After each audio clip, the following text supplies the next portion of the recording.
Franklin County Commissioners meeting, March 6, 2018. Okay, good morning. This is Tuesday, March 6, 2018. This is the regular weekly meeting of the Franklin County Board of Commissioners.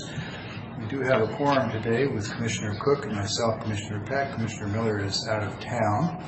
And, of course, County Administrator Keith Johnson is here with us as well. Fairly full agenda by comparison to recent weeks.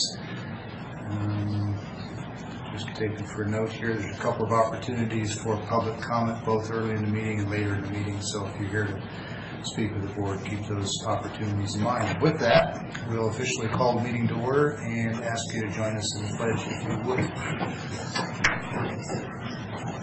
I pledge allegiance to the flag of the United States of America and to the republic for which it stands, one nation, under God, indivisible, with liberty and justice for all.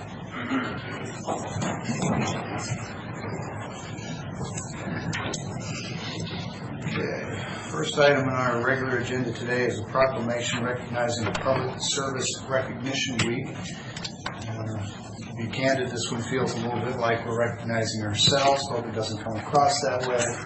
It's to recognize all those people who serve in public capacities of one kind or another, and there are many.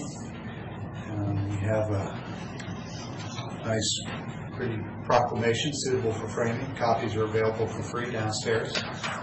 Kyle, I'm sure you want one for your office. Commissioner Cook, if you are so inclined, perhaps you'd care to read that for the record so that everybody can read this into the record. Proclamation proclaiming May 6 through 12 of 2018 as Public Service Recognition Week.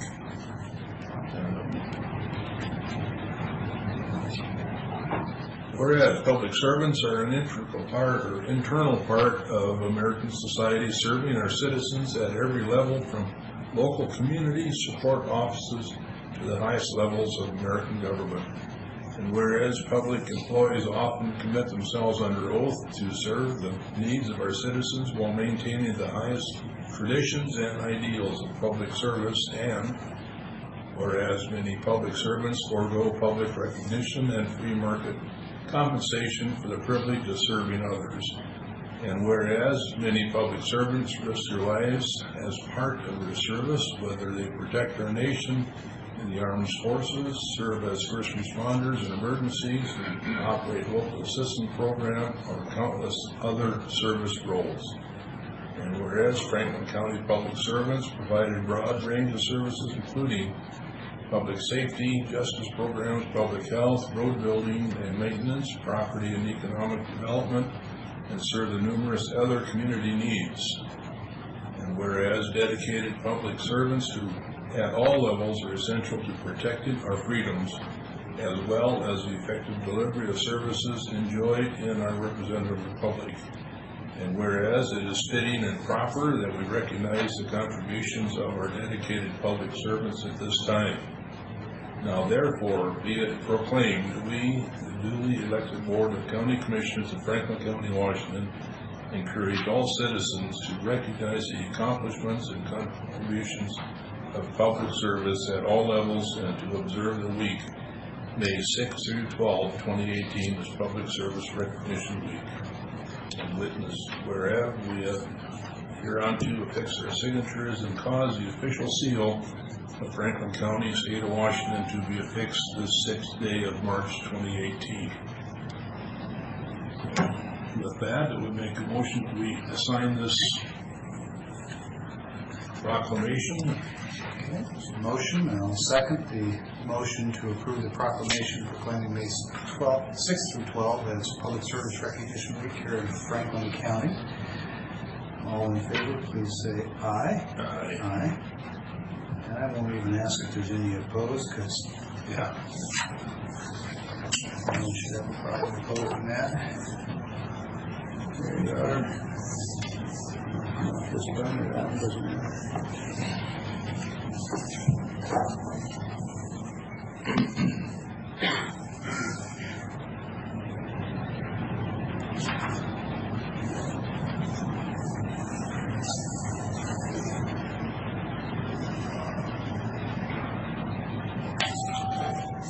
done and done. It doesn't come with a pay raise, right? Just in case somebody asks. Be prepared. Okay, next item on our agenda this morning is greater behavioral health. I see Mr. Sullivan is here. Keith, that's a sort of a generic title. Would you like to maybe give a little more insight as to what we're discussing here? Yes, certainly. Mr. Sullivan is here on behalf of the Pike County Human Services Department to give us an update on some happenings with the state and the progress toward the 2020 plan. So the future of VHOs. Come on up. Sorry. I thought you were already on your way up. Morning. Morning. I just came over this morning to provide an update. Last time I was here, we talked about the plan to move toward full integration in 2020 with behavioral health and physical health, and the proposal to move forward as mid-adopters with a transition year, mid-adoption beginning January 1st of 2019, and having the year of 19 being a mid-adoption year. The update is that there were certain steps that in order to have the mid-adoption be effective in transitioning certain services over to the MCOs. There were certain steps that the BHO had to have completed for that really to be feasible and beneficial, and a lot of this came on kind of late in the game, and there were things that they weren't able to, from just a time constraint, they weren't able to complete. The BHO. The BHO, yeah, in coordination with the state, and so there was a letter from the state that had been sent out. It had actually been sent out last month, but the board of director meeting at the BHO had been canceled last month, and so it wasn't discussed until just last Thursday. And the decision from the state was that it didn't make a lot of sense to move forward with the with the transition year. And so the BHO is simply going as mid-adoption, which will the BHO will cease operations as it is at the end of 18, December 31st of this year. And so that was a change from what I had reported previously, and so I wanted to make sure that you guys, Commissioner Cook was at the board meeting, and we spoke after the meeting, and we thought that it would be a good idea to come in and brief the board to make sure that you were aware that although it's a minor change, it's still a change from what the board had been informed of previously. The largest problem with that is the state it's still a moving target. Every time we meet, there's a different glitch that is added or deleted from the program. So that's why I wanted Kyle to come and kind of wrap up what we've heard in the last 3 months. Well, it really has been. It's been a difficult process, and I think we've had talked a little bit about some of what your thoughts were, and prophetically, I think a lot of those have come true. Well, thank you for acknowledging that. You're one of the few people that will actually do that and say, you know what you said actually. Yeah, and so there has been a degree of frustration, I think, with everyone involved that as Commissioner Cook indicated, it does seem to be a moving target, and there will be one thing that will be said in a meeting, and then a letter will be sent out within the same week that contradicts what they said in the meeting. They'll swear to it and then lie to it. Yeah, and so there's the RFP for the managed care organizations is supposed to be issued, I believe, soon. There were local questions that we had wanted to be a part of that. And again, some of the questions were, how the MCOs plan on dealing with special populations, like the jail population and in schools, those kinds of things. And we were supposed to be able to have scorers assigned, and unfortunately, that's not going to happen. And so I think to a degree we'll get what we get. I spent a fair amount of time every other week for the last 2 months in Olympia dealing with legislators and talking about this and 100 other issues. And a few things are pretty clear. You can't get 3 people together in a room over there who agree on any of this. 2, they still don't even know whether Medicare and Medicaid dollars are going to be available to the BHOs or their successor MCOs or the ASOs that are supposed to do the crisis response piece. A lot of alphabet soup here, but Right. It strikes me as unsurprising and inherently bureaucratic that we would take a system and a process. Keep in mind that we, the counties, are an arm of the state. We're, by the Constitution, we're an extension of the state. We're not really a totally separate branch like people think. We do their bidding, and under the Constitution, when they give us a task, they're required to give us funding. When they don't, we're not legally required to do it, and that plays into this discussion along with a whole bunch of others. Right. But what really strikes me about it, and I think is worth noting, is that counties throughout the state at the local level have not been able to get their arms around a lot of the crisis response and mental health needs. I think because few people have recognized just how big the need is and how costly it is to provide those services and how those are inherently long-term services, not one-time. And it strikes me as interesting that we haven't been able to get our arms around that at the county level, so now we're going to simultaneously get our arms around that issue and do a major governmental transformation from the county up through the state with funding that's uncertain, using private contractors who, and I don't generally have an issue with free markets and capitalism, but in this case, these MCOs that are going to respond to the request for proposal, their motives aren't necessarily directly in line with those of the counties in the state. I would agree. They are private healthcare entities. Or profit. For profit. And so on top of taking a system that's got lots of functional issues to start with, doing a major organizational transformation at the state, and then bringing in the most powerful element being a private for-profit motivation, I'd like to be more optimistic, but, despite considerable effort, it was not possible to get a clear picture of where this is all headed. It feels an awful lot like being a kid on a toboggan on a really steep hill. Those ones that you went and sledded on because it was the only one available, but it had lots of rocks sticking up here and there. Right. And you survived by maneuvering around the rocks. Yeah. This feels a lot like that. Yeah, I would agree. I've got concerns about what this is going to look like in the end, but all we can do is move forward at this point. Well, at the rate of progress we're having now, December 31st of this year will come around. We won't have a BHO anymore, and there's going to be a gap. There might, on paper, be an MCO or somebody that is responsible for this, but they're not going to be resident here in Tri-Cities. No. So, wish I could be more optimistic.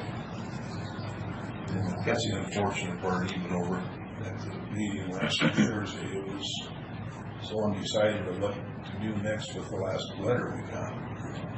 Well, I chuckle when you said mid-adopter. It's like mid-adopter of what? Yeah. And then the transition year that they told it about 3 months ago, 4 months ago, you got to be this or that. And so we went as far as transition with the mid-adopter with transition. Well, that doesn't work anymore. So, and then the money they keep talking about, this, what, $10 or $11 million they keep talking about for assistance, is only if you sign up with as a mid-adopter. So. Well, and it was supposed to be earmarked to help the mental health agencies, behavioral health agencies, get up to speed, from an IT standpoint, or to be able to communicate with the MCOs and move forward. And apparently, It was to get prepared to execute a plan that hasn't been written yet. right. And apparently in other counties, there's a lot of bickering about what to do with that money too, and there are, it sounded like it was being used for things that I think weren't originally intended. So it's a bunch of chaos. There's also a question, I don't remember all the fine points of it, but I think it had to do with Medicaid dollars and them not being, no, it was remaining money in the VHOs. It would have been Medicare or Medicaid? Medicaid and state money. Right, state and Medicaid money that the VHOs were holding. What was going to happen to that? Were we going to be allowed to keep it? And if we could keep it, could we just use it for the ASO function, or could we use it for both? And nobody seemed to have any answers to those questions. It seemed like pretty important questions at this point. Well, and that's the dilemma that they're running into right now is if they're not allowed to use that money, then it would be very difficult, because there's for the mental health block grant, there's a certain amount of cash available that they have to have on hand, and they were talking about working advances with the Department of Commerce and whether or not that would be feasible, but they haven't decided on there's been talk about being able to use it for the transition into the ASOs, but then also just the state had talked about just taking the money back, and it centers around the reserves that these VHOs are really good at that last part. Right. Yeah. Right. And I think that's what the fear is that if the state doesn't allow these monies to be used for startup fees for the ASOs, then it's going to be really difficult for the ASOs to function. Right. So, one other quick thing. My understanding is that Mr. Weaver, who used to be the CEO of Comprehensive in that long, is or is not still on our board? I am not sure. He was not at the last meeting. My understanding was that he left Comprehensive and worked for the Healthcare Authority, the HCA, at the state level, that's overseeing all of this activity. And then I heard more recently that he had left that position and gone to the private sector with one of these MCOs. And that's more than I've heard. I've heard that he left the HCA. I've heard it. I don't know that that's accurate. I was actually looking for validation. Yeah, and I haven't heard that he had gone to one of the MCOs. Everything else that you had indicated, I'd heard, but the last part I'm unaware of. Well, I haven't been able to confirm that. I just heard it, and it's not anything more than a note of interest, given that he's been a visible and prominent player in our own BHO, so it's just interesting, not trying to push any kind of point or agenda there. Sure. And then also it was brought up, they're having really concerned, same as Carly is with our dispatchers, with their employees.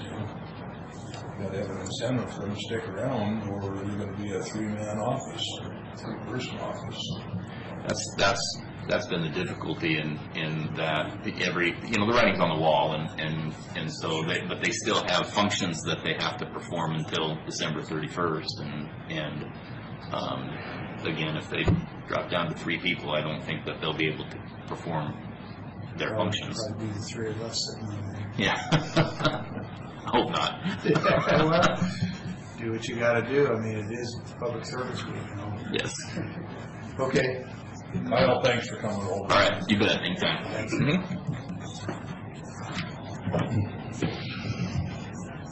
Okay. Next item is the proposed hire of a corrections maintenance technician at step 7. Good morning, Carly. Good morning. Good morning. For your consideration today, I have a request on behalf of the sheriff. We've had a vacant position in our corrections maintenance tech position for over a year now. It's been a challenge to find candidates with the right skills and background for the position. The sheriff has identified a candidate to fill the opening. He's currently employed as a corrections corporal and is looking to do something different. He has nearly 18 years of experience with Franklin County Corrections. His previous experience prior to Franklin County was in electrical and HVAC repair, as well as some general carpentry experience. So he definitely brings the skill set required for the position. So today I'm here to request authorization from the board to hire him into the position at a grade 13, step 7, to mitigate that pay decrease that he would experience, but also to recognize his experience both with the county and with the specific job functions. So, discussion? Reading ahead, I think it's proper. I did the read ahead. It really is a facilities position. And you reminded me yesterday that the board relocated a couple of positions, or at least one that really looked like facilities positions, but it was in order to ensure that people in those positions had necessary access to secure areas like corrections and such. So I appreciate you clarifying that point. Has anyone talked with facilities? Are they on board with this as well? I have not spoken to Jennifer directly. Because I wouldn't imagine that this position would operate in a silo, that it would work closely with facilities on materials and maybe additional help if a project took more than one person, that kind of thing. If I may, yeah, that's certainly correct. Jennifer Anderson, you provide certain tools and chemicals and material, as you said, for the position, but it's coordinated closely through Anderson Meyer needs of the jail specifically. But so it's not a silo. They do work closely with facilities, and facilities doesn't have an issue with. I wouldn't have expected that if there were concerns for that to have come up when we previously approved putting those positions in the corrections. So. Sure, and certainly there's 2 FTEs assigned to this one corrections maintenance tech position, and having this position vacant over the past year has put additional strain on Jennifer and her staff to help, because, they do take the facility as a whole, certainly Jennifer works very closely with the commander, but they have a vested interest in, good maintenance, proper maintenance of the jail facility. And the different step is based on the experience, which is prior to the past 18 years of experience in corrections. Well, that and the experience in the correction center, so the inherent familiarity with the center that comes with that, and so that there will be less of a ramp-up time for the individual to get up to speed. So I understand the mutual benefit of that. The ramp-up benefit is a temporary benefit, which would support a step increase. The skill set that they bring would, and the knowledge of corrections and procedures and risk, that I think has merit. The question I'm having is, if someone else comes in from another department that wants to be brought in at step 7, and the package says this person worked in this field 18 years ago, would we count that as relevant, timely experience for step increase? I think generally we probably would not. I wouldn't, but I'm inclined to support this one because the unique nature of jail and corrections, and the fact that it's going to be pretty difficult to find somebody who has both skill sets. This would have been a lot more attractive position, just to illustrate the point I'm trying to make. If this person had 5 years of corrections experience, and prior to that had a decade of HVAC experience, to see the balance, because really the position here is not a corrections position, it's a facilities repair position. Correct. So that's all I'm trying to articulate. Understood. Commissioner Cook? Anything? No, I do support it. Sure. And comment if you want. I think we're inclined to support it. No, as long as you're inclined to support it all. You'll sit tight. I'll sit tight. Yeah. Any The bottom line is this individual be able Hang on, I still got the floor here. Okay. Any disagreement with those comments I made? Well, I'm not disagreeing with the comments, other than, in this, there's a couple unique things. One, it's a jail facility, which requires a higher level of standards that you have to meet. And obviously, we've been going through that. And we checked that box and we all agree on that. And the only thing that you're probably missing is with this individual in that position, we are going to be able to assign inmates to do work within the facility for him to manage and monitor in order to get work done. Where if you were bringing somebody from the outside that doesn't have that corrections experience, we wouldn't be able to do that. Yeah. So that's a biggie. I think that's a good point. If you had someone with a decade of HVAC and facilities experience and the last 5 in corrections, that would almost be the ideal in my mind. Sure. The only hesitation I had was 2 things. One, that the facilities related experience, and set aside the value of the corrections experience, I think we all agree on that. But the HVAC experience and the facilities experience is 18 years old. And ideally, you'd want someone with fresher experience. And giving the benefit of the correction stuff, you weigh it all out, it makes sense. I don't think we have a heartburn with it. I just wanted to articulate this because there's people throughout the courthouse that listen, and they have positions, and they want to bring people in and step whatever. And so every time I look at this, what are the unintended consequences? What precedent are we setting? When the next person comes in and says, I want to hire to step 7, Jim Raymond hired somebody to step 7, and the guy's relevant experience was 18 years old. So this guy that I'm promoting, whose experience is 15 years old, should count just as much. And so I'm just trying to articulate for the record that this is a unique circumstance and that the nature of corrections outweighs that, I don't want to say, let's say, valuable but distant prior experience instead of antiquated. Okay. Make sense? Sure. It's creating the record for future requests. I move for approval of Okay. authorizing the chairman's signature on the request. Okay. Second, all in favor? Aye. Thank you. That's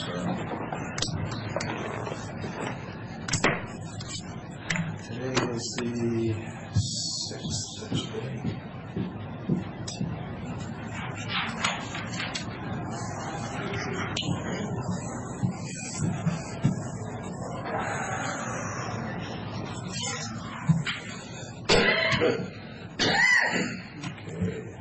Mr. Erdman, good morning. Good morning. Come on in. So next we have 2018 miscellaneous materials bid award letters. These came to us previously. Today is just the formal approval of the bid awards after you've gone back and verified that they're all appropriate, capable, eligible, That's correct. all that good stuff. Yep. Okay. Anything else you need to add to that, or is that good? I think that pretty much covers it, unless if the board has questions. Good. Going through the read ahead is pretty Okay. thorough as usual. Yep, we try. Good prep, nice thick package with lots of reading.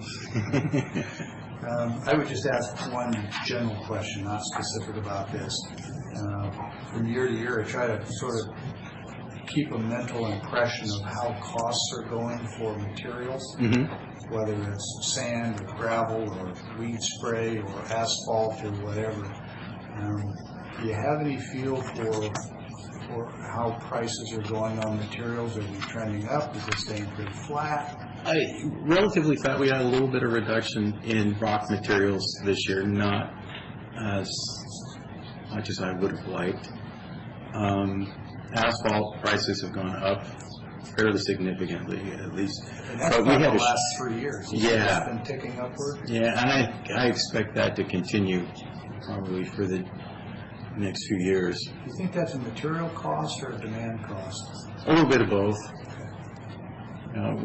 This year in particular, we're not having a high demand for asphalt materials, so that usually in our line of work, more is less and less is more. So generally you get a little bit of a premium if you're not buying in large quantities. So Is that an industry assessment? Local it's industry? just 35 years of being around the business. Yeah. Yeah, it's just that usually, producers of certain materials, asphalt and rock, they like to make quantity. And usually if like anything else, if there's a large volume of it, you usually get a bit of better price than you would. I guess I better ask the question, is this Franklin County or region? Generally, I haven't seen, usually I get a printout from CRAB with what the other counties receive for their materials. I haven't seen it this year, but just in casual chat with my fellow engineers, I think this is fairly typical, especially of our region in the east.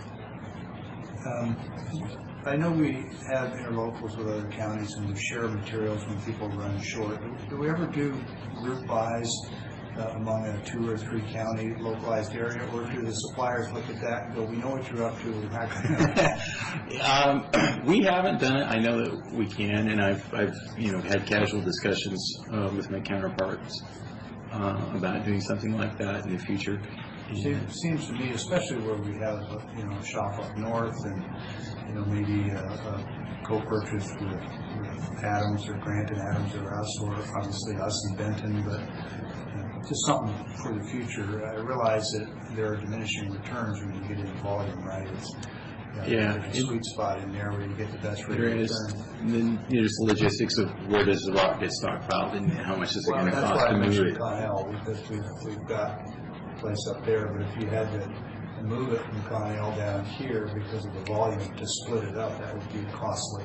It would be, And to have them deliver it to multiple places would erode into the savings. yes. So you've already thought this through. Yeah, it's, All right, well, just a thought, always looking for ways to save money. absolutely. Commissioner Clerk, there you go, if you'd like to. Do we have a resolution number or numerous ones? I think we have numerous approvals under one resolution, is it, or is it a couple of them? Resolution 2018-59, I think it is. Correct. And that's all under one resolution? Okay. I'll be sorry. I'll move for approval of Resolution 2018-059 in regards to award of 2018 miscellaneous materials to various suppliers. Take the suppliers off the list for us. Okay, second. Any discussion? Anything else to add? I think we got it covered, at least I hope so. Well, thanks for the great work and for saving us money where you can. All in favor, please say aye. Aye. Purchases are approved. Thank you. We got an important meeting today. I see we got a tie. No, I was trying to anticipate you guys. Every once in a while I gotta get cleaned up. So. We wear ties to humor Commissioner Miller on occasion, but he's not here today, so.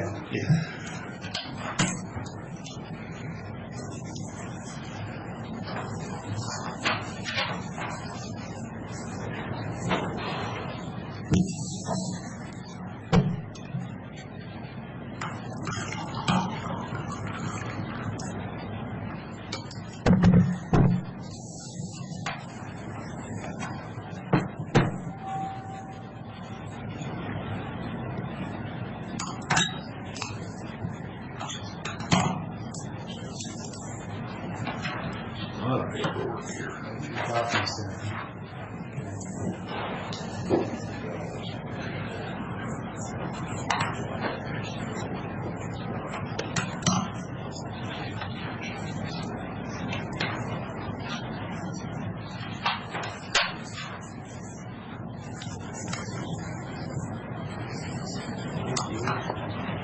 We can pull that.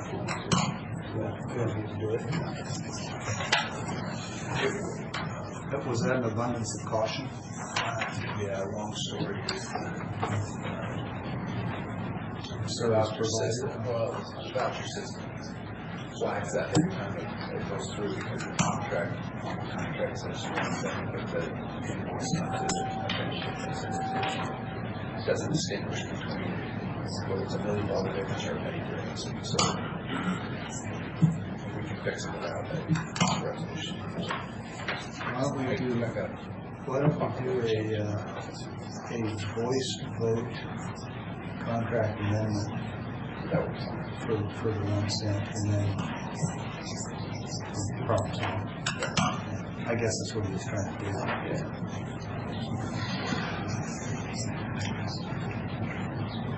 Simply a typo when it came through the board.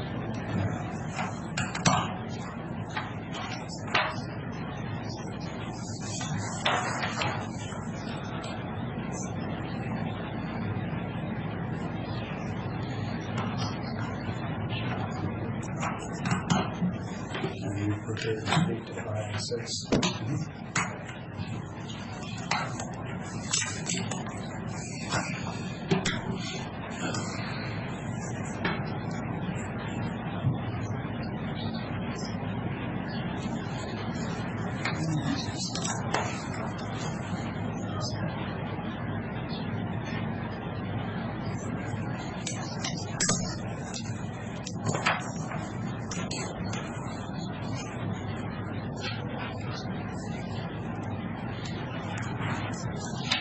Thanks again, Kyle. All right, see you next time. Okay.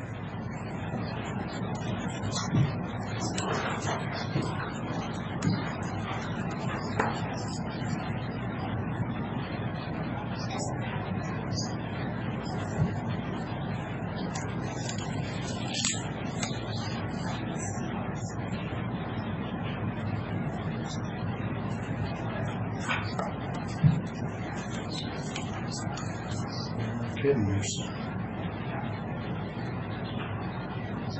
Pages here.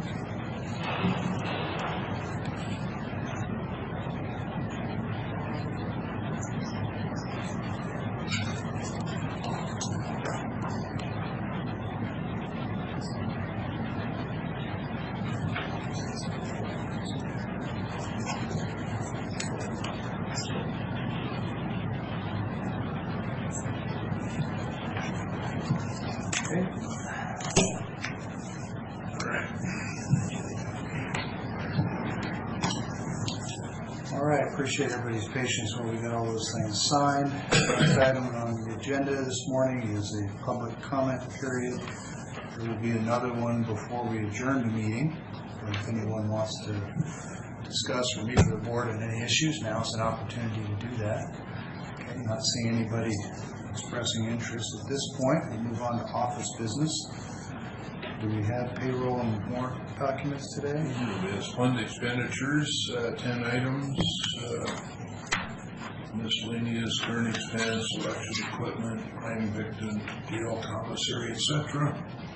Bottom line is $695,926.59. And Keith has signed off on them, and Mr. Beaton and J.C. Stein. Okay, I'll second. We have a motion and a second for approval of the fund expenditures as presented. Any other comments or questions? Hearing none, all in favor, please say aye. Aye. I would move for approval of salary clearing, payroll, and emergency management payroll in the bottom line of $962,010.83. Okay, I'll second. So motion and a second for approval of, let's see, these were salary clearing and emergency management payroll. Any other comments, questions? Hearing none, all in favor, please say aye. Aye. Aye. Those are approved as well.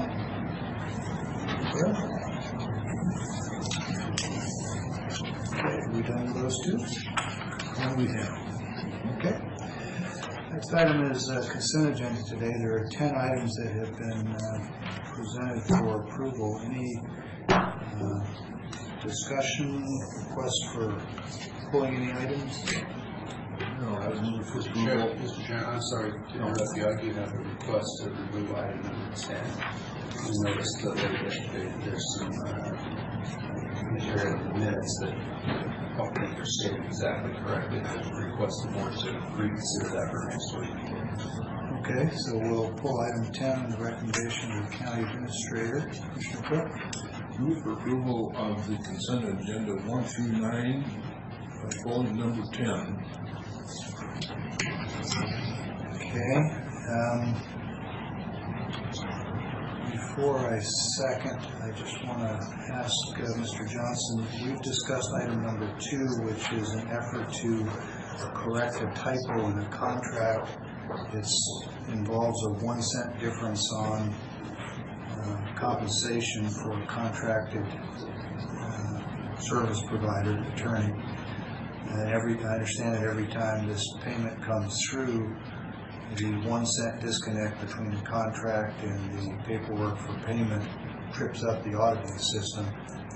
Would you recommend we just pull this and handle it some way, or just go ahead and send it through as is and be done with it? I'm good either way. If you're good with it, let's just approve it with the consent agenda and move forward that satisfies what we need. As you said, 1 cent, it's not a material difference, but it will make it easier if we get it that way. Well, I was thinking there must be a simpler, easier, less expensive way to fix a 1 cent typo, but We've obviously spent more money than well, but that's right, but it's already done, so let's be done with it. Okay, all right. I get that, and I agree. Okay, so with that, I'll second the motion for approval of items 1 through 9. We'll hold item 10, and now back to discussion on any of these items. Commissioner Cook? I have nothing else. Okay. Mr. Johnson? I would certainly respond to questions. I know Commissioner Peck and I spoke a little bit about items 5 and 6 in the budget transfers, requesting money for the corrections detention budget and also repairs and maintenance using dispatch funds. Considering the time of year with 2017 accounts still open, I think the item number 6 makes sense to use those funds in dispatch for some additional information services needs that they have that kind of came up at the end of the year to make sure that we're on target to meet our expectations for the transfer to the new E911 center in the summer. And then item 5, I think we're all very well aware of the need to make some updates and modifications in the old jail. This is specifically to remodel the old master control location with some work that is being done in that part of the jail. I've spoken with the sheriff and his staff, and I support the need to have this money available to them. Whether we approve it as a transfer from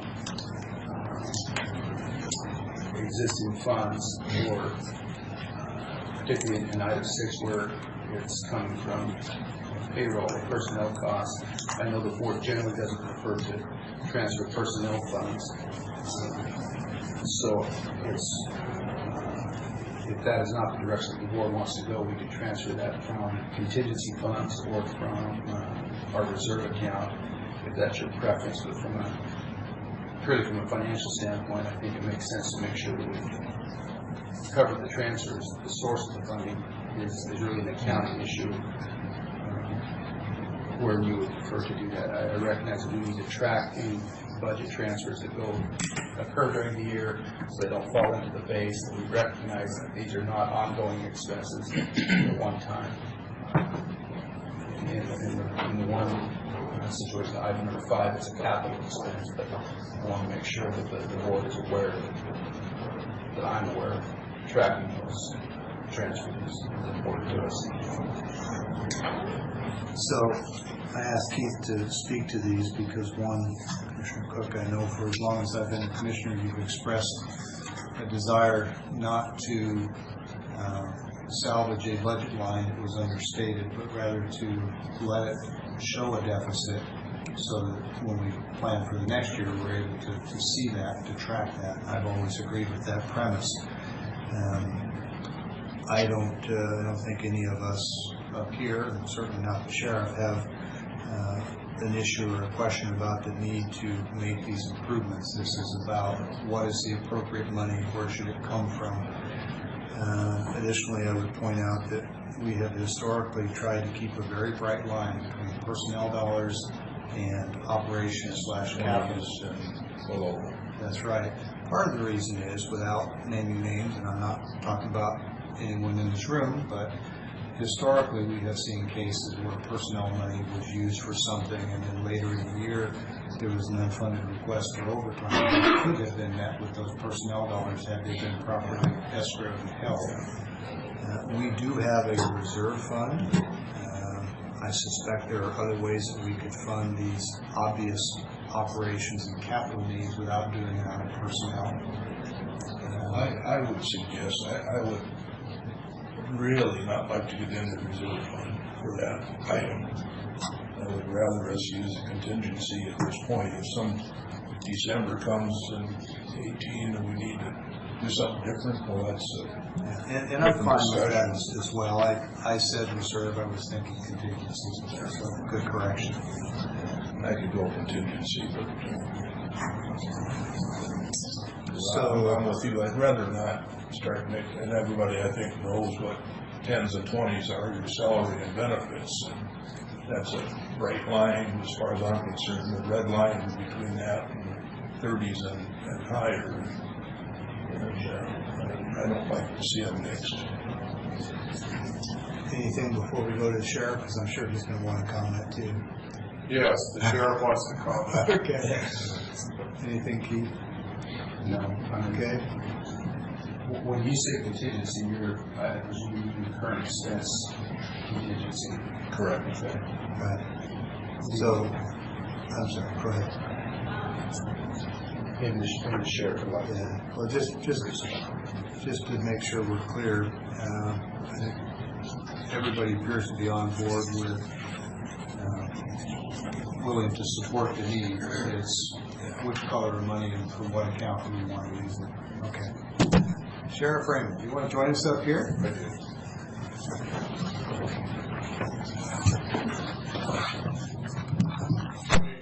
Let me first say that this request for a transfer is obviously from line items, FTE line items that aren't filled right now. So taking the money from there and moving it so we can get started it's not like we're going to go in the hole at the end of the year. But and I'm respectful of wherever you want to bring the money from, but $35,000, it's just the start.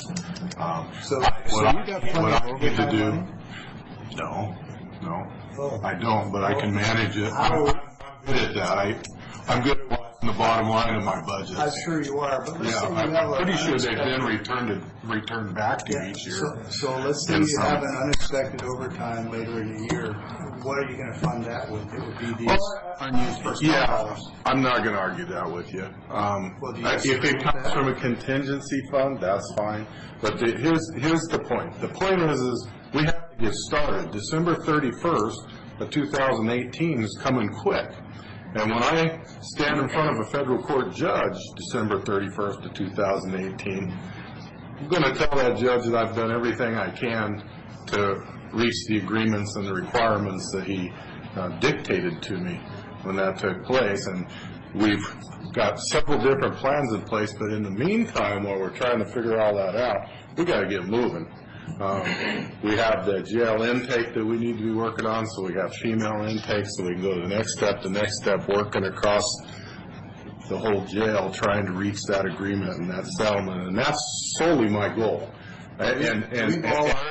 We've all already covered that. And Okay, said, so- we understand the need. The question is how where should the money come I think it also needs to be on the record from the sheriff that that's where we're going, because I'm going to need that when the time comes. Sure. So that we can say, hey, we're at least trying. And so that's where I'm heading. That's my thought. That's my philosophy with it. And it's not just you, by the way, that has to answer the judge. It's all of us. Yeah, with the dollar issues, it's you three actually, not me. Well, that's right. Which is why it's within our purview to ask these questions. That's right. And I just think we need to get started. Time's ticking. Sure. And at least we, if you would prefer, can stand in front of a judge in the end going, Well, we have at least done these things while we're trying to do that so that a modification will be easier. Yeah. At You've the got time time, comes. so. So to show you how simple this is, it's the motion, instead of being an inter-budget transfer 35,000 from corrections payroll to blah, blah, blah, it's from current expense contingency too. So there's no time delay, but it is an opportunity, since today it appears we're about establishing the record for the future. We are. It is about the fact that everybody is on board with doing whatever we reasonably can to meet those obligations. And I agree with Commissioner Cook on keeping a line between the personnel and the operations expenses. Let's take it out of the Sheriff's Department for a minute so that there's no risk of it being personal, because it's certainly not. If you have a department that, for whatever reason, has unexpectedly high overtime costs in the latter part of the year, they lose people, whatever, and suddenly those costs spike, it's nice to have the personnel revenue from those unfilled positions to backfill that. Sure.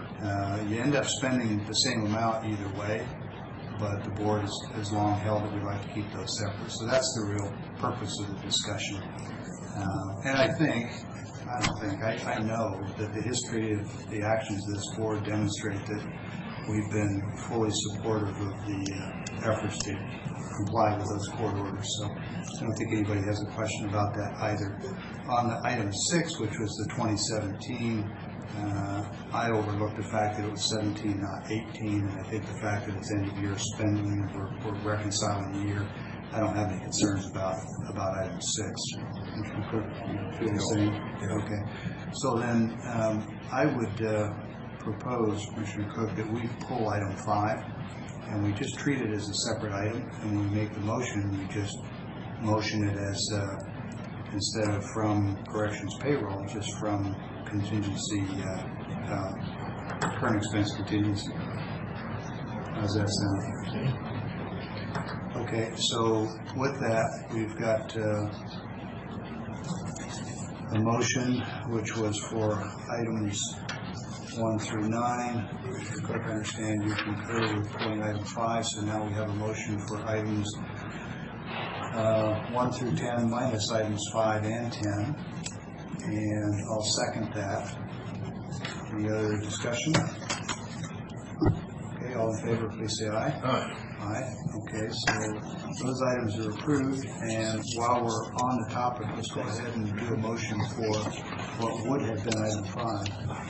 Now, it would go from an intra to an inter-budget transfer, 35,000 from current expense contingency to corrections equipment detention budget. Okay, and I will second that motion. Any other discussion? Negative. Keith, quick question for you.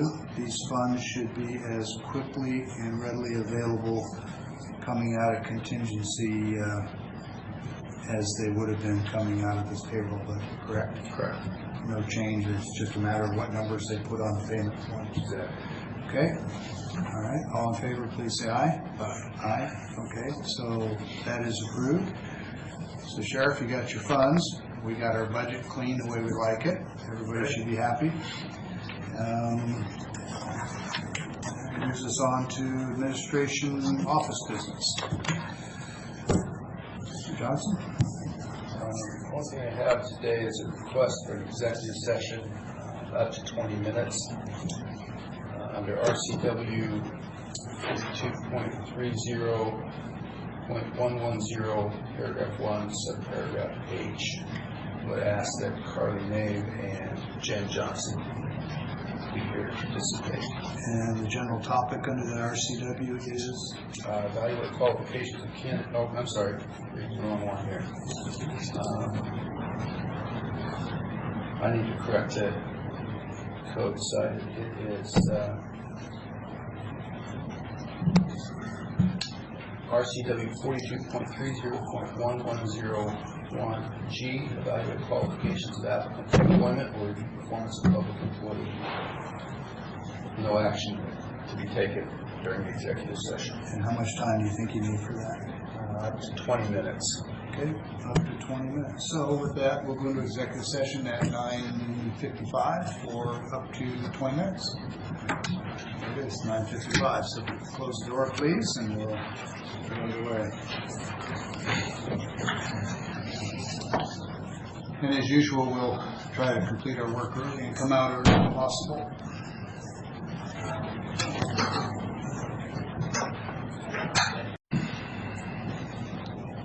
Okay, by the clock, it's approximately 10:18. We've completed our executive session. We used the full time. And of course, no actions were taken. We don't do that in executive session. Any action required at this point as a result of that executive session? Doesn't sound like it. Okay. So Keith, we're back to you under office business. I think I'm finished today. Okay. We had on the agenda a tentative discussion on track, but it sounds like that's going to hold till next week. Okay. Opportunity for public comment. Not seeing any members of the public here. We'll move on. Actually, that completes our agenda other than adjournment. Commissioner Cook, topics of general nature? Nothing today that I'm aware of. Okay. Schedule-wise, anything special this week? So we have a PAC meeting Thursday morning, I think. Also,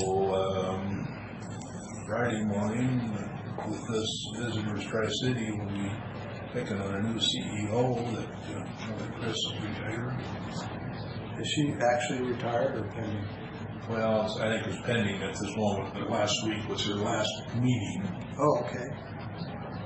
Well, it's great that you're involved, and we can maybe offer some input. As I understand it, we're ex officio and we don't have a vote. That's on the chamber. Right. Do we have a vote on the visitor visitors? Yeah. We did. Business Tri-Cities, we have one vote. Excellent. And when I did roll call the other day, I was asked if Representative Track also. I said, no, I suppose so. So that's on the visitors. Will they have 2 seats for us, do they? No, not really. It's one for Franklin County that was created based on our relationship to Track. Historically, Troy used to go to the visitor Tri-Cities. Yes. And I don't think anybody, it doesn't sound like it's gone since. I think Tom may have attended once or twice, but yeah. Well, because we pay dues to that organization, we may have 2 positions. I think it's worth asking the question, see what their bylaws say. And even if we do, I don't know that I'm quite certain it doesn't necessitate sending 2 people. Yeah. But if I just need to tie up with Tom and. If their bylaws say that, it might afford 2 votes. You never know. With so many people there, and 2 isn't enough. Well, I get that, but it's just always nice to know what the bylaws actually say to make sure that we are in compliance, meeting our obligations.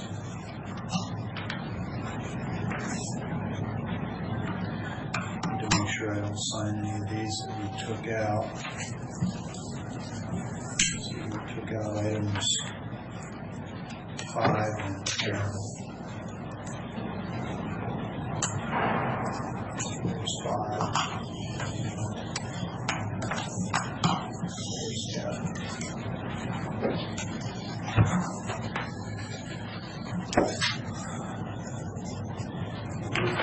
Approved this just with the change in the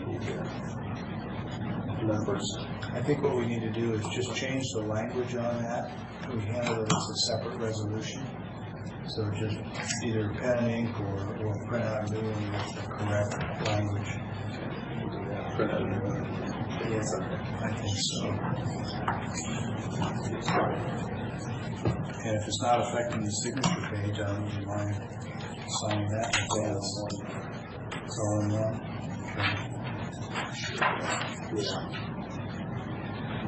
We'll print out a new one.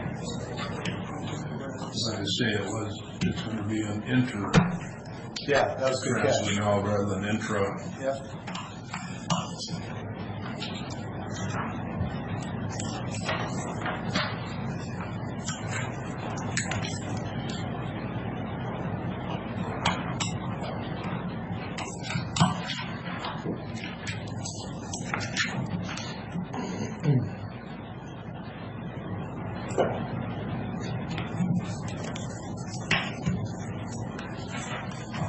So I know you started to talk a little bit about WSUs at the conversation.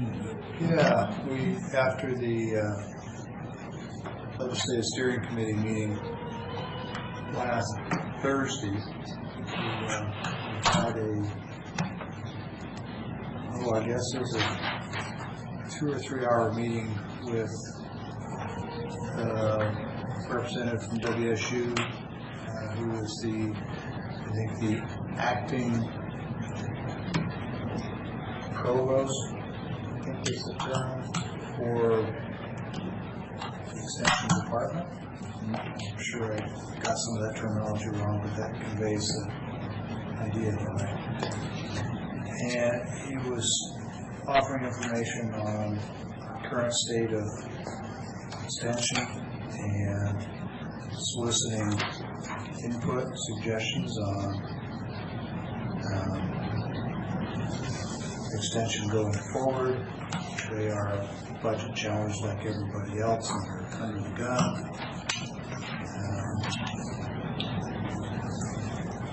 Nobody said this, but my sense was we're consulting with our customers such that if and when we find ourselves having to make reductions, budget or otherwise, budget services, whatever, that they might have some inclination going into that as to where they can do that with the least harm to counties and programs. Certainly it was presented in that flavor. They didn't, like I say, specifically talk about making cuts, but if you were even asleep or not paying attention, you could get that sense. I offered a couple of comments that our extension folks do some research with varietals and trials of one kind or another that the board has oftentimes expressed our appreciation for the direct benefit to our ag community, but also allowed that there are other programs that appear to have expanded or maybe outside of our originally intended scope. And didn't get too specific there, but that was echoed by other counties that, yeah, there are some things that, I think the way I put it was programs that sprung out of the availability of the grant, and there was a reluctance to turn down the money, so people went ahead and supported, but that really wasn't part of the intention going in.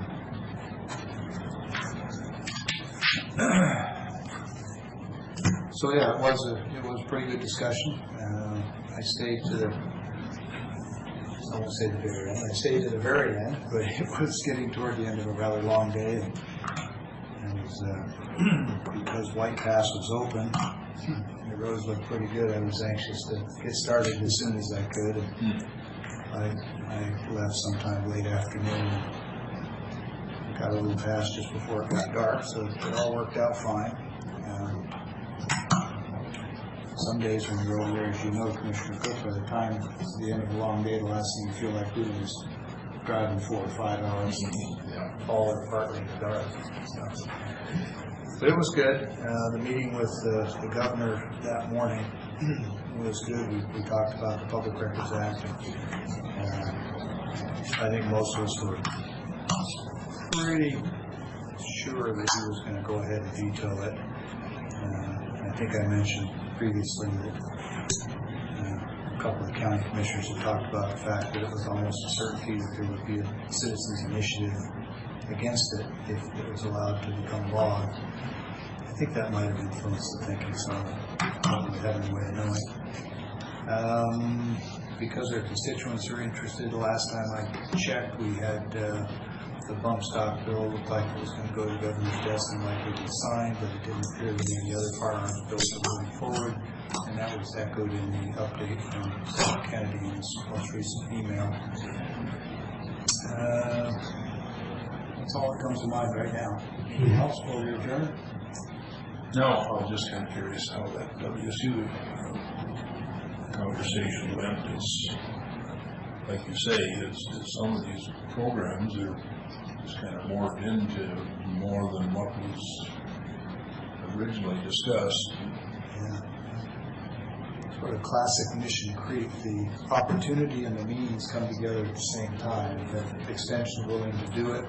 Somebody like Gates or somebody offers up a grant, and so now you've got the means, you've got the motivation, and it's hard to say no to that, but I know from previous experience that Mission Creek is real, and you can find an organization and a function going beyond its intended role. Well, that's what you try to say too, as far as commissioners, is if that grant comes in today and goes away tomorrow, so does the program. Yeah. Let's see, the only other thing is, Keith, is there anything for discussion in open public meeting on any county lands, buildings, facilities, or is that premature?